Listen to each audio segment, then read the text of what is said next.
Hi, everybody. It's Nadine Gilkison. I am happy if you are able to join our broadcast today.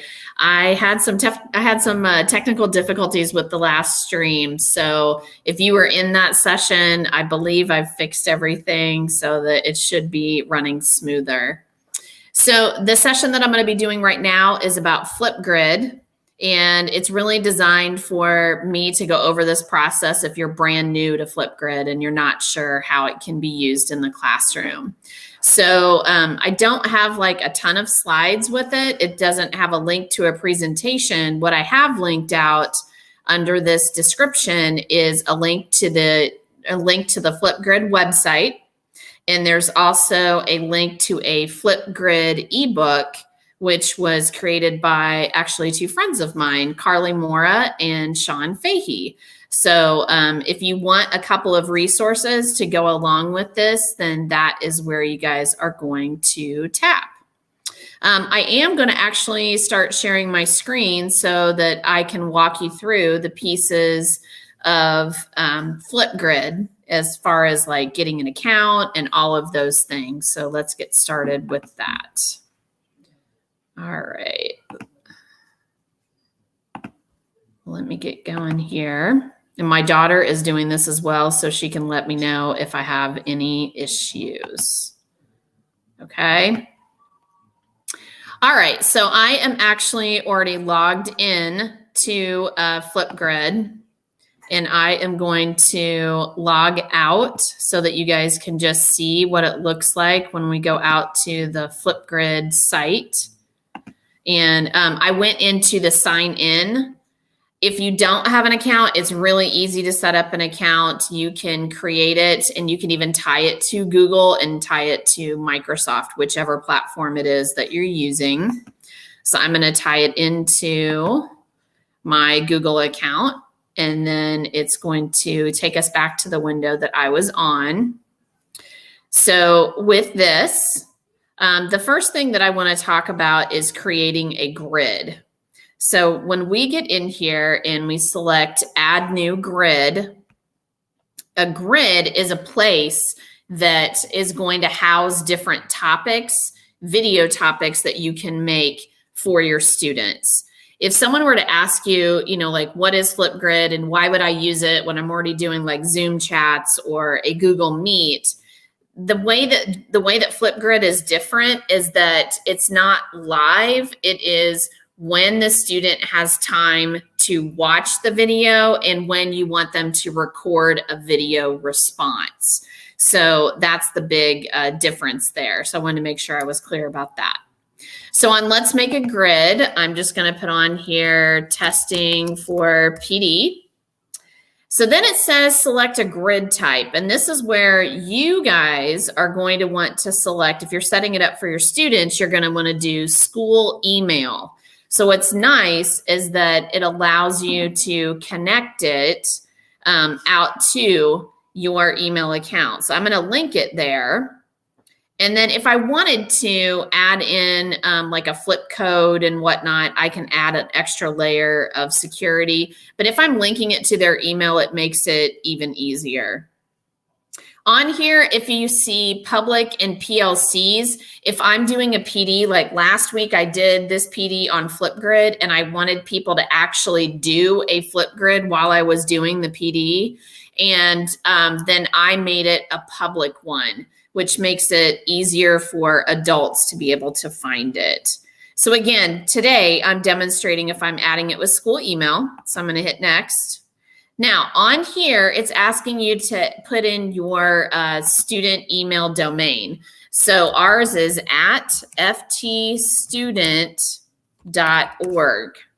Okay, so I'm going to hit enter, and now it has added that. So that means if any student is trying to get to your Flipgrid, the only way that they can get there is if they actually have an email account inside of your student domain.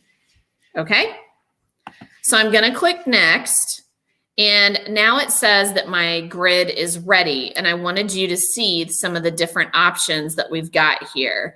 If I wanted to embed my grid actually on a website, it's got that option.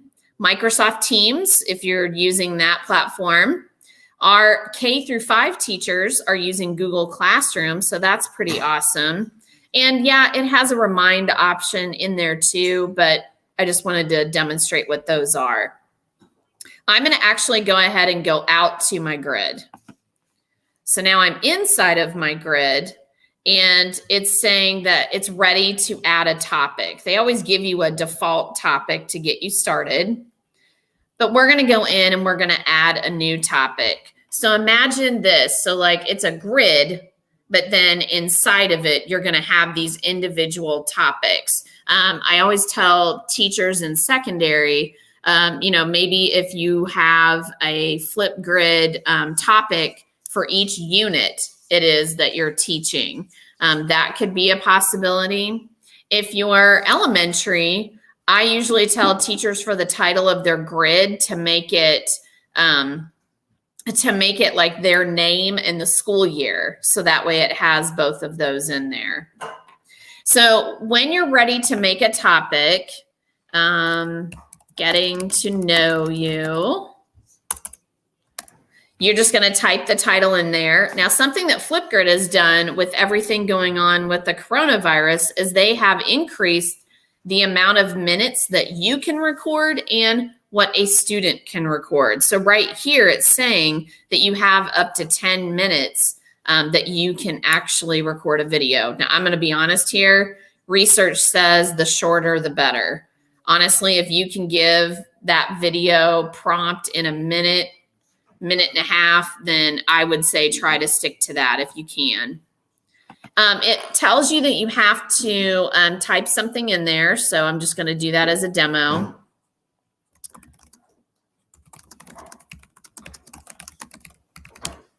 Okay.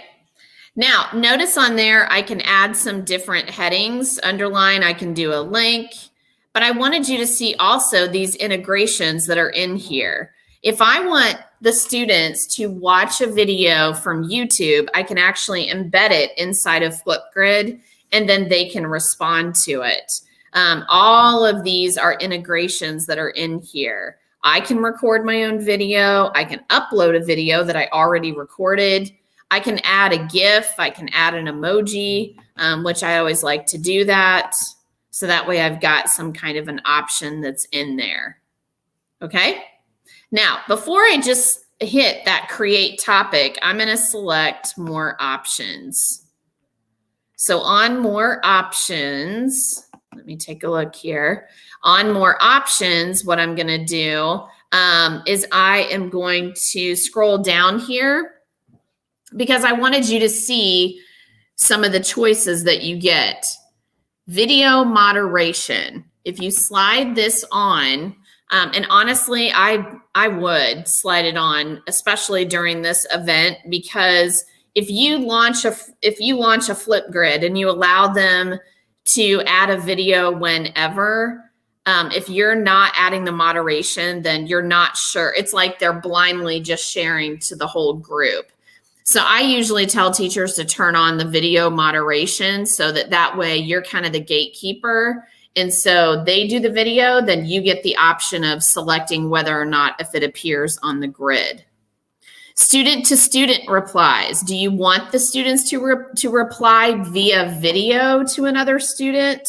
For right now, getting started, I would honestly turn that off just to get going. And once you get comfortable with Flipgrid, then you can change any of these settings, even per topic. So if I made a different topic the next go round and I notice that the kids are doing better with it, then by all means, go ahead and do that. Freeze dates and launch dates. So you get to decide how long do you want that grid to be open? Do you want it to be open all the time, or do you want it to actually shut down after a certain amount of time? All of these are very simple, sliding it on and off. Do you want the kids to be able, to add sticky notes, to add stickers and all of those things? Okay. So I just wanted to kind of go through that because those give you the more advanced options. So now I'm on create topic, and I've got a QR code that I could actually share out, or I've got, those options again. And remember, what I created first was the grid. The second thing I created was the topic. So I typically tell people that we're going to share out the topic. I'm not necessarily sharing out a link to the grid. Okay.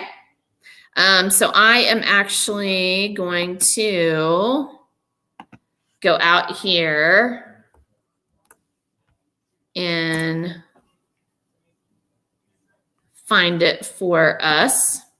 Hold on just a moment here. So I'm all set. So now once you've done that, if you don't remember those sharing options, all I have to do is tap on it again and then it will pop up. On the actions, I've got different items that I can do. If I'm like, oh crud, I meant to change this one and I forgot to do that. Can I do it? Yes, you can. So you've got plenty of options on here. Once you get more topics, you're going to see them populate on this section. Okay. And notice that it's got a flip code that it has out there. And then it says, you know, hey, do you want to view it as a student? Now, another cool feature inside of Flipgrid, if you weren't aware, Flipgrid is owned by Microsoft. That happened about, I don't know, like a year and a half ago, I believe. And that really opened the door for you to be able to do a lot of things in Flipgrid.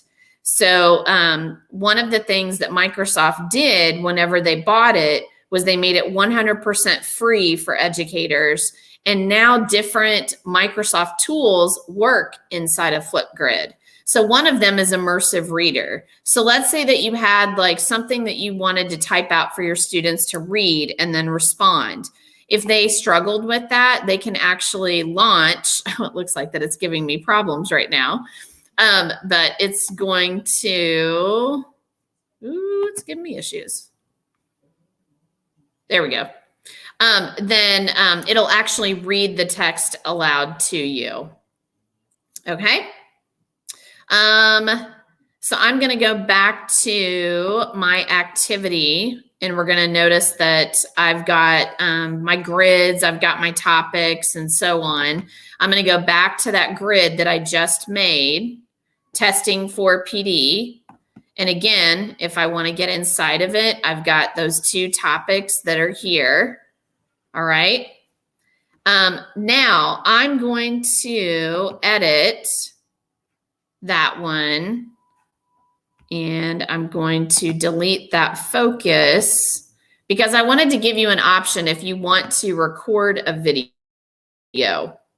Because when a student is going out there and they are inside of yours and you have them tap on the green plus sign that says to record a video, these are the options that they're going to get. So same concept.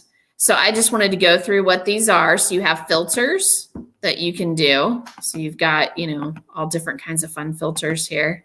I will tell you the most popular filter right now is the pixelated. So it turns me into pixels.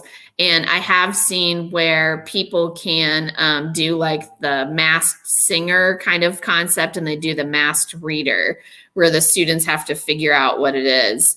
I actually gave a suggestion to a school on Friday and I said, what if you had different teachers in the building do that, read a story or do something with that concept and the students had to figure out which teacher that it was. So another one is the option to type something on here. So you have that option on here. You got different lettering. So I can literally go on here and start typing something if I wanted to. Oops, and it's giving me issues right now while I'm trying to do this and that at the same time, but that's okay. I have different emojis. If I wanted to add a sticker on here, then it's going to move that over here and I can adjust it. So it's really like annotating how you've seen like book snaps, how you can annotate on things. You can totally do that on your screen. If I want to draw something on the screen, then I can do that as well. If I wanted to say, here I am, look at me. draw that attention.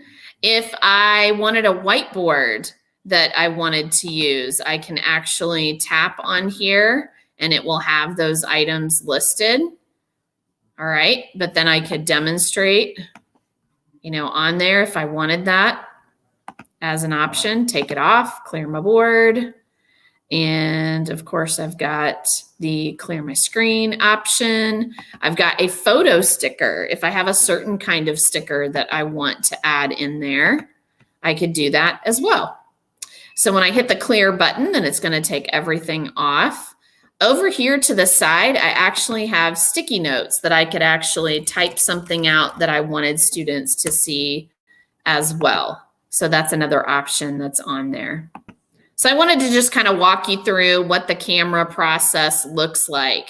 I also think that it really helps if you go ahead and you do record a video, so that way it's very clear for students what it is that they're going to do.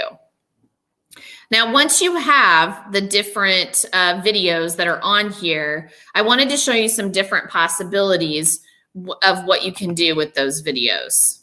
So I'm actually going to toggle into, let me see here. I'm going to go out to my grids. So last week I did a PD intro and I asked some people to do like the getting to know. And I had several teachers in our district that participated in that. And if I wanted to take a look at what they had, all I have to do is simply tap on there and then I can take a look at what they recorded. So Rayanne was just testing it out for me. As a teacher, once you have students that have recorded items, then I can type in any comment that I want to. I could even do a video feedback for her. That's an awesome idea as well. Hopefully you notice in here too, there's even a rubric that I can even attach that goes along with it. Now, I wanted to show you in here some different items on what these mean. If it was a feature response, it means one that I really liked out of that topic. I could make it into a Spark video, which means that I could actually download it as a separate video.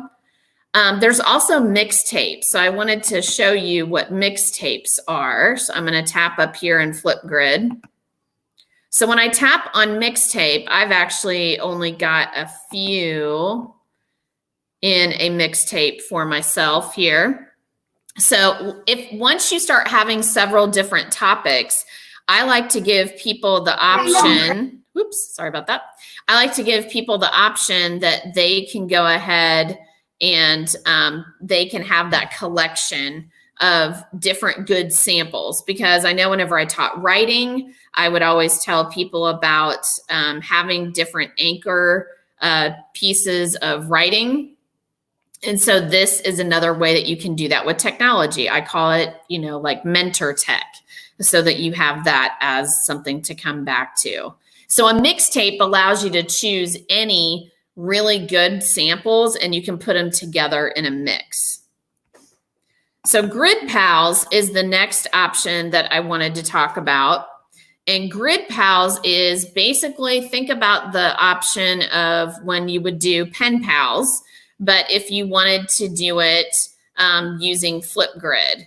So as you can tell, this has got, tons and tons of different, folks that are using GridPals that you can choose from. So if you wanted to find a specific city or even country that is using GridPals, you can easily do that from what's on here.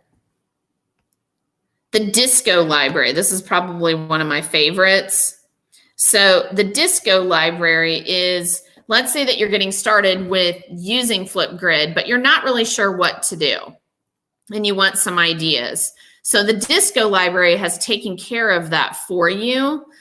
These are people that already created topics and you can use it yourself. I'm a big fan of Wonderopolis, so you can actually choose something from Wonderopolis and it will create the topic, and then you can send that out to your students. They also have an integration with Epic. And so Epic Books for Kids, where you can say, hey, you could read this book and then give me a response on Epic. Code.org is another great integration that they have. I'm going to go back to the beginning of it because they have this learning from home. So this one has been pretty popular. And so if you wanted to do any of these with your students, you can do that as well. So like, what's in your bag? Would you rather? A check-in, a book talk? You know, there's all kinds of different options. Joke of the day. I thought that was pretty cool. So what I'm telling you is you don't need to start from scratch. You can definitely use what's already out there to get going. I have heard of teachers that put a Flipgrid prompt up a couple of days a week. They'll have like a prompt on a Tuesday and a Thursday for students to be able to have, you know, even just that social interaction. Because I was even telling teachers that not all the parents and families can join a Zoom call or a Google Meet at the same time. So using Flipgrid for that would be perfect. So the last tab that's over here, Shorts, I wanted to talk about this one. So this is really cool because let's say you want to record a quick video, but you're not wanting to put it in Flipgrid, but you want to put it in Google Slides or somewhere else. That's what you can use Flipgrid Shorts for. If I hit record a short, it's going to just give me that same camera. Everything's going to pop up. But the difference is that when I'm done recording here, I can actually download it, and then I can use that Flipgrid share, and I can share that video to other places. And the whole whiteboard feature and having the screencasting that Flipgrid has, that was just launched, you know, just a couple of weeks ago. So if you're wanting to have a screencasting option, you can use Flipgrid for that too. Okay. I am going to hop back over. I'm going to hop back over and I'm going to see if you guys have any questions or comments about Flipgrid. And I see some of you that are joining me even after I had my debacle in the last session. So thank you so much. If you guys have any questions for me at this time, I'm happy to answer it. The next thing that I'm going to do is, after I pause here for a minute, is I'm going to hop over to the Flipgrid ebook that Sean and Carly have made, because that one is going to be your go-to resource to have something in Flipgrid to fall back on. But I appreciate those of you that are putting up with me today, because I know that I have had some live streaming issues earlier today. And again, if anyone is in this and you are in Franklin Township, there's a Google form that I emailed out that you guys can fill out the form, so that way you get PGP credits for attending this PD. Okay. So I am going to go ahead and toggle over to their ebook, and I'll take a look at the PDF. Alrighty. So now I'm inside of the Educator's Guide to Flipgrid, and it looks like we have 3 people that did version 4, so shout out to them. So this is in PDF form, but what I wanted you to know is that everything that I've covered already, the lingo, creating your account, all of these things, these guys have done an awesome job of making it into this PDF guide. So if you want to have a resource to go back to, this is definitely something that you want to have in there. Okay. I'll scroll down to a few of the topics. So in other words, you know, they take you through that educator dashboard. They're letting you know different options that you can do. They're just going to walk you through each individual one. And I do like the fact that they've added in here that you can tap on one button and it's going to take you directly back to the table of contents. One thing I didn't talk about was Copilot. So I'll go ahead and click on that. So if you add a Copilot, it means that it could be you and another teacher that are doing it together. So that's a cool option that is out there if you wanted to do a Copilot. If you also wanted to have a guest speaker, that would be another cool thing to do. Speaking of which, Flipgrid often has different options on here where you can do that. Like they'll say, hey, we've got a live event coming up and your students can join this Flipgrid session if they want to listen to an expert and then respond to some things with it. I'm going to come down here to the innovative Flipgrid ideas and just highlight some of the things that they had talked about. So making math visible, yes, 100%. I like to use this option a lot. When a teacher asked me to begin with, what can I do? I said, wow, for math, this would be amazing because not only is the kid doing their problem, but they're talking you through it. With the little kids, I like to even have in there that they act like that they got hired as a virtual math teacher and their responsibility is that they need to teach the class how to do the current math problem. So they get a big kick out of that one. Professional development. So that's something that's pretty cool. Thinking about, having that integration in there. And I know it mentions with Microsoft Teams, but it doesn't even have to be with that. Just imagine if you had, I know some of our buildings have added a Flipgrid staff grid so that way if they wanted to leave a comment, a pick-me-up, or a question. App smashing, everybody knows about Flat Stanley. Well, what if you did that option where you have it linked to a grid because you can turn it into a QR code? I saw how people did where they thank a teacher. That's another way where people can record a video response. A cool idea that I saw a friend of mine do, Kyle Klein, is another tech coach, and one of his own kids had a birthday over the weekend. And his daughter was turning 7, I believe. And she was sad, because with everything going on. And so he created a Flipgrid topic and invited adults and other friends of their family to leave her a message. And it went over really well. So that's an awesome one. Think of a scavenger hunt, but with Flipgrid. So that one has been really popular as well by doing a flip hunt as a cool option. So the Merrills also have great ideas, and they've got, where they'll have question prompts and they'll tell the kids to roll a dice, and based on which number of the dice that they get, then that's the question that they answer on the Flipgrid. Again, they've got links to all of this.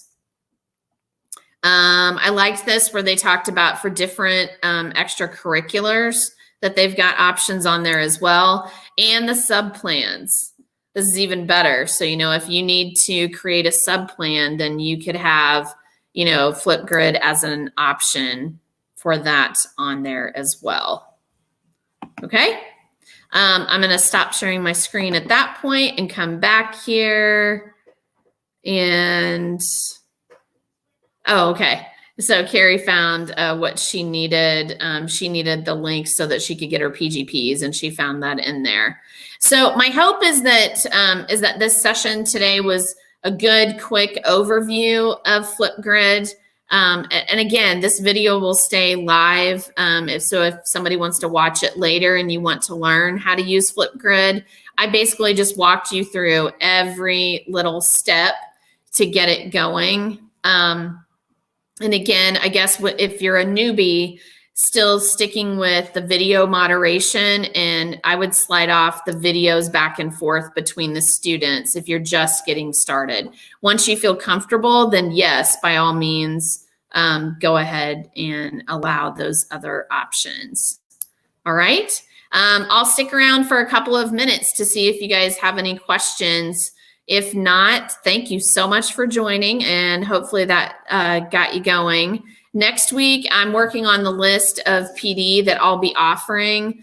Some of these I had to repeat because we had difficulty with recording. Next week, it's going to be brand new PD choices, different than what you've seen in the other weeks if you're someone who goes to my district. If you also have an idea of something that you want for a PD, feel free to either put it in the comments or feel free to reach out to me. That doesn't bother me at all. I'm also working on getting guests. Kyle Klein did a math session with me, and that was just through Google Meet. But we were talking about setting something up so that we could have him come on again. So happy to help out whoever needs it. Feel free to share. If you tell people to subscribe to my YouTube channel, then they'll see what PD is coming up. And I'm not seeing any other questions. So I'll go ahead and wrap things up. Thanks so much, everybody. Have a great day.